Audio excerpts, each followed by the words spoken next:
Badannya meronta-ronta dan dia berteriak-teriak tidak jelas. Sampai pada puncaknya, untuk kesurupan yang keempat kali ini, Putri lebih ekstrim kesurupannya. Assalamualaikum warahmatullahi wabarakatuh. Hai, dulur jejak Misteri ID. Gimana kabarnya kalian hari ini? Semoga kalian sehat, dijauhkan dari berbagai macam penyakit, dilancarkan segala usahanya, dilimpahkan rezekinya, dan selalu berada dalam lindungan Allah Subhanahu wa Ta'ala. Amin ya Allah ya Rabbal Alamin. Bertemu kembali dengan Mang Abe yang akan berbagi kisah-kisah misteri, kisah mistis, kisah horor, dan kisah-kisah lainnya. Baiklah, kisah kali ini datang dari sebuah thread Kaskus horor dengan nickname Star 555. Menceritakan teman dari penulis kisah ini. Mereka gagal muncak ke sebuah gunung karena terjadi kesurupan yang berkali-kali pada satu temannya. Gara-gara temannya itu melakukan hal tidak senonoh di gunung tersebut. Kalian pasti penasaran dengan ceritanya. Makanya kalian harus tonton video ini sampai selesai. Mang Abe mau ucapkan terima kasih untuk kalian yang sudah klik video ini. Dan untuk kalian yang belum subscribe, di-subscribe dulu dong. Subscribe channel ini agar kalian tidak ketinggalan video-video kami. Untuk dulur jejak Misteri ID yang mempunyai kisah horor, kisah mistis maupun kisah misteri yang ingin dibagikan, yang ingin di-share, silahkan kirim tulisan kalian ke email di bawah ini. Iya, di bawah ini ya. Tak usah berlama-lama, mari kita simak kisah ini selengkapnya. Horor Story dimulai. Cerita ini berdasarkan kejadian mistis teman dari penulis sewaktu kuliah dulu. Si penulis di sini bertindak sebagai Ani, bukan nama asli, alias nama yang sudah disamarkan. Kejadian ini terjadi pada tahun 2011 yang mana mereka melakukan pendakian ke sebuah gunung yang berada di perbatasan antara Jawa Tengah dan Jawa Timur. Gunung ini terkenal dengan sejuta pesona dan sejuta mistis. Baiklah, kita akan masuk ke ceritanya. Setelah melakukan perjalanan yang hampir memakan waktu 2 jam dari kota asal mereka, akhirnya mereka sampai di pendakian gunung tersebut pada jam 18.00. Mereka terdiri dari 6 orang. Ada Ani, Intan, Putri, Ayu, dan kedua cowok, yaitu Bono juga Jainal. Keempat cewek-cewek ini adalah teman satu kosan Ani.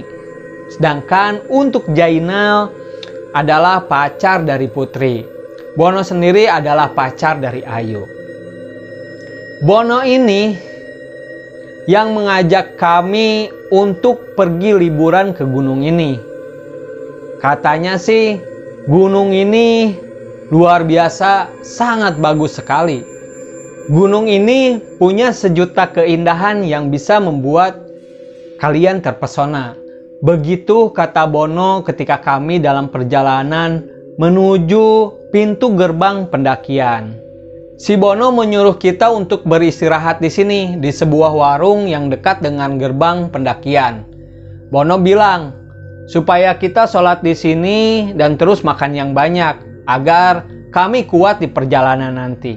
Lalu Jainal menanyakan ke si Bono, kita nanti akan naik jam berapa? Ya, sekitar jam 8-an lah. Jadi kalian bisa istirahat yang cukup di sini. Begitu kata Bono. Tak terasa jam sudah menunjukkan pukul 19.50. Dan Bono menyuruh kita untuk bersiap-siap memulai pendakian ini. Dan dia juga ternyata sudah melakukan registrasi atau simaksi di base camp gunung tersebut. Nauzubillahi min dzalik. Takutnya terjadi apa-apa, semua nama-nama rombongan ini sudah terdaftar.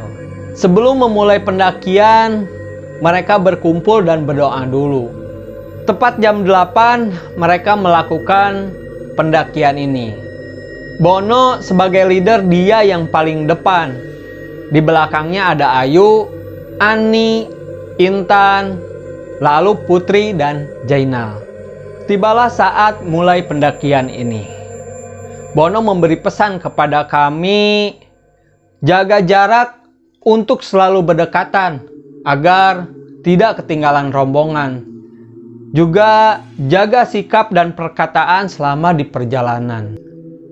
Ayu beruntung, dia punya pacar seperti Bono yang baik, mengayomi dan perhatian.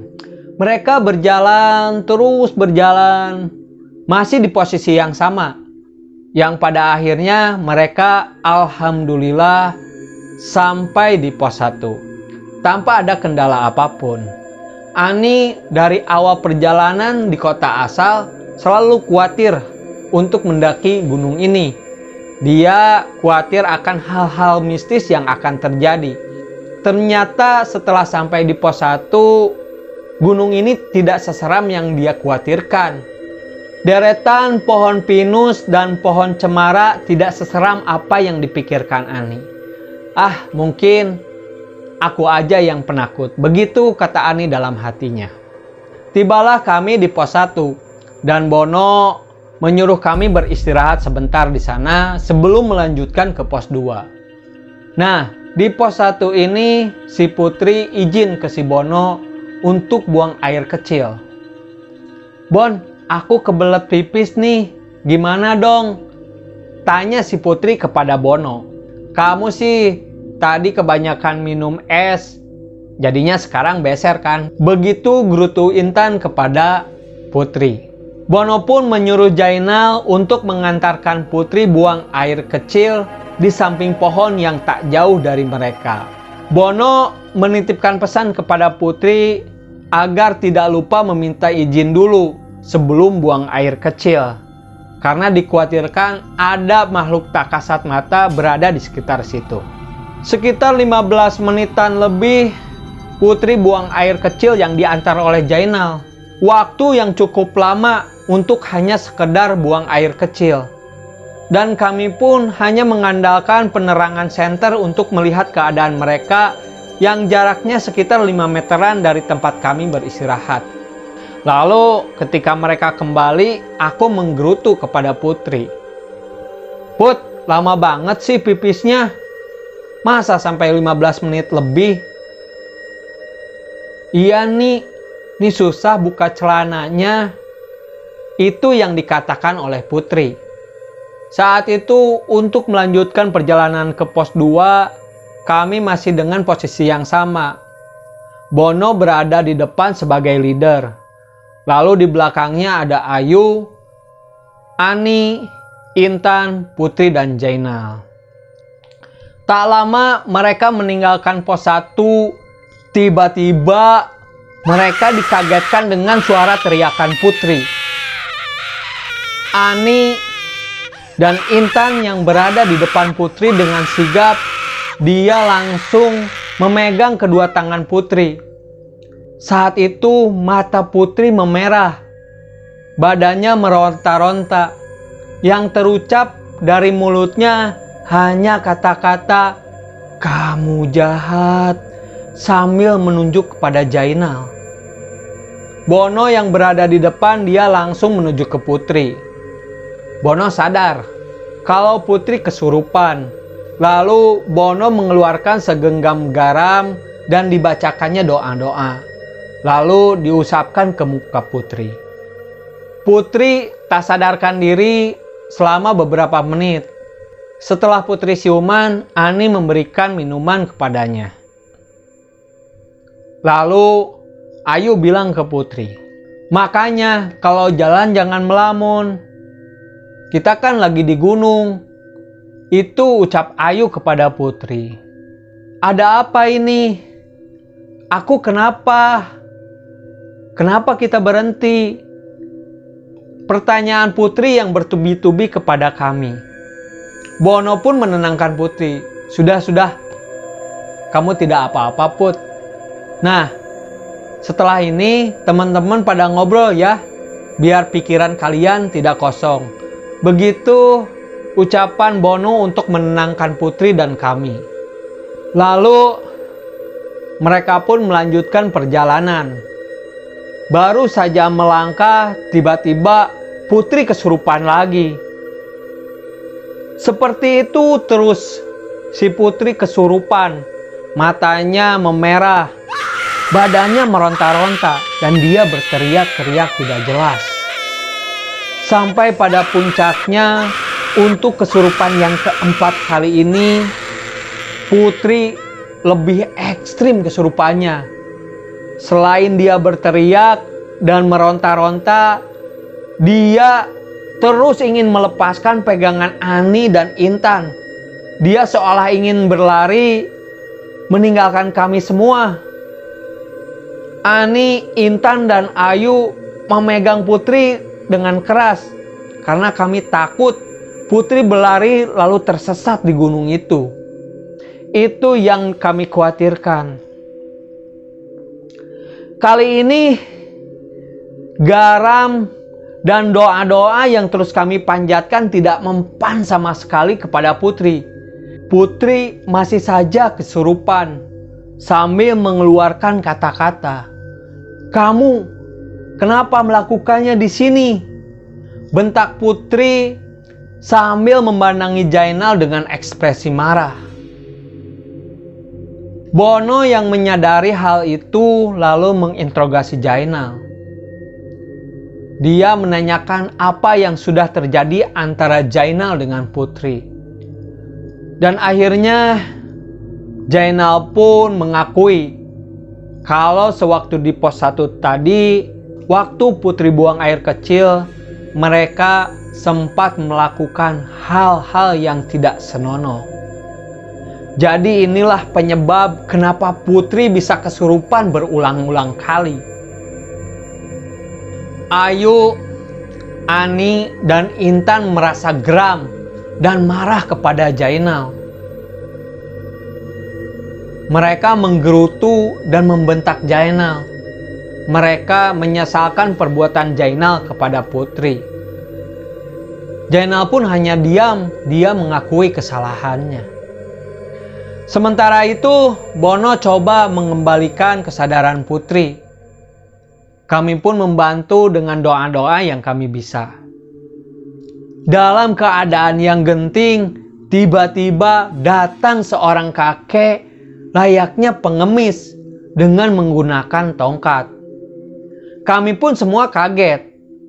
Lalu si kakek bilang kepada kami, "Kalian tidak bisa melanjutkan perjalanan karena penghuni di sini marah kepada teman kalian. Kalau kalian memaksa untuk melanjutkan perjalanan, maka ada bahaya yang lebih besar dari ini. Yang merasuki tubuh teman kalian ini masihlah prajuritnya." Begitu nasihat kakek kepada kami. Lalu dengan gugup Intan bertanya, Kakek siapa?"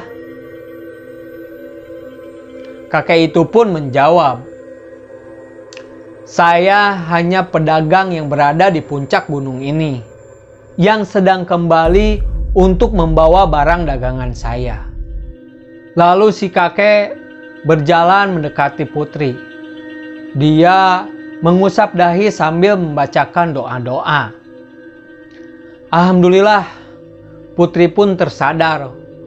Walaupun badannya masih lemah, namun Putri masih sanggup untuk berdiri. Dengan sigap, Ayu dan Intan membopong Putri. Kami semua sudah setuju untuk memutar balik. Kami tidak akan melanjutkan perjalanan. Putri yang tengah dibopong, dia menanyakan, Apa yang terjadi? Kenapa kita putar balik? Ani hanya bilang, kita putar balik saja. Kondisimu lebih penting, Put. Kita tidak bisa melanjutkan perjalanan, kata Ani kepada Putri. Aku ada sedikit kesal, namun ada merasa iba juga, karena Putri ini adalah korban. Ya, korban keegoisan seseorang yang tidak tahu tempat. Kami semua pun lalu turun untuk menuju ke base camp. Dan si kakek berpamitan untuk berjalan duluan. Sedangkan kami mengikutinya di belakang. Aku merasa aneh. Si kakek tiba-tiba saja menghilang. Dan entah kemana. Padahal kami semua berada di belakang si kakek. Yang jaraknya itu hanya sekitar 1 atau 2 meteran saja. Entah kemana kakek itu berjalan. Ini yang masih jadi misteri buat kami. Perjalanan kami turun tak terasa lebih cepat. Akhirnya kami sudah sampai di sebuah warung. Lalu kami mengistirahatkan Putri. Sedangkan Bono menelpon kenalannya untuk menjemput kami. Dia khawatir kalau penghuni gunung itu tidak suka dengan keberadaan kami.